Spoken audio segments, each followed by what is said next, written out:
is the epitome of poise and strength, but for years this bodybuilder had a secret she was too weak to tell. Tonight, why sharing her story of a sexual assault has made her stronger. One woman's search for strength. I was scared. I didn't tell my mom. I didn't tell my sister.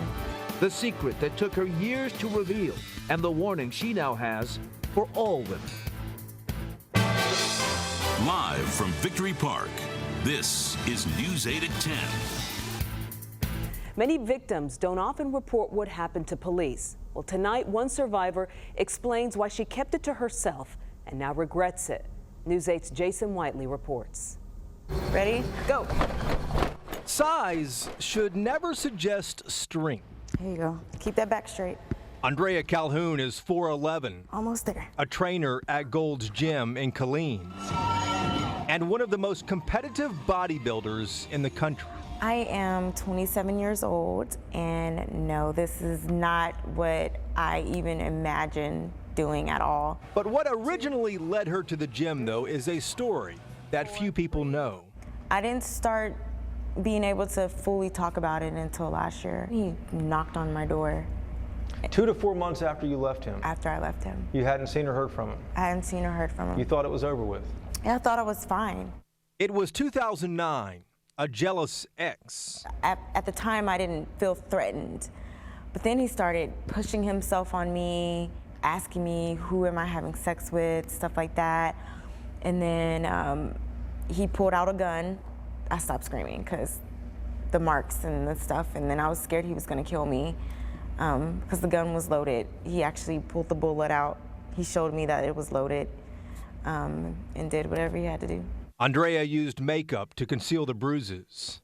Officially, rape is on the rise in Texas. 742 more cases last year than the year before. But rape is different from other violent crimes. Like Andrea, many victims just don't want to report it. They're either embarrassed, have no desire to recount it in court, or want to avoid stigma. And because of that, no one knows what the real figure really is. Do you regret not reporting that? To be honest, yes, I do. I wish I would have said something. I was scared. I didn't tell my mom. I didn't tell my sister. I didn't want to be judged, I guess. 3. She is single now and pursuing law school. At the top of her game physically, One more. and still improving her strength emotionally. You did good. Jason Whiteley, Channel 8 News.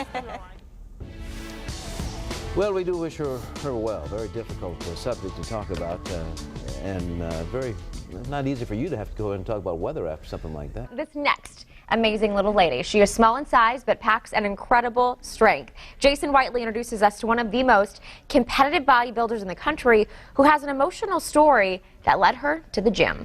Wow, what an incredible story. We wish her continued success moving forward. Again, that was Jason Whiteley with that story. That was Jason Whiteley reporting for us this morning. Excellent story, and I've always heard that as well. The staggering statistics that don't go reported, it's a way larger number than it should be because of the guilt. And by the way, men are raped as well. Same thing. It's the exact same thing. And so, I mean, it's just not something you want to relive. You think about people that go through that on their own and deal with that type of emotional trauma without having anywhere to go or any feeling as though there is no one looking out for them. That is a terrible feeling that we have kind of created in this country. Of course, there's a crime, there's evidence left behind, and the natural instinct is to get in the shower, wash it off, get rid of everything that you feel bad, that made you feel bad. Don't do it. You need to go to the hospital, have a rape kit done. I mean, you need to do it in order to preserve the evidence. Yeah. It's a tough thing. Wow, but good for her for coming back and being stronger than ever. Yeah. That's amazing.